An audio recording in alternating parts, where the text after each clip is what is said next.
From a for you lang as graduating, ano lang yung masasabi mo, naging legacy mo na may iwan mo sa team na madadala nila sa mga susunod? Kasi yung nag-decide naman ako na mag-stay ako is hinanap ko talaga yung purpose ko. And staying sa kanila, nakita ko yung purpose ko na i-help sila. As a libero din, yun na naman talaga yung support na mag-give ko. Hindi ako makaka-give ng points, but andun ako sa kanila all the way.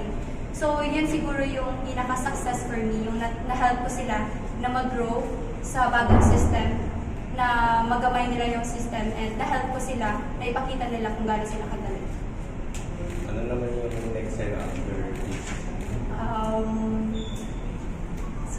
We'll go pro, but let's see kung saan. Being the team captain, of course, the libero, what can you say about your team's captain in general? What can you say? Especially doing not only as a libero, but also as a team captain. What can you say? First, syempre, sobrang proud ako kasi nakita ko yung progress ng teammates ko.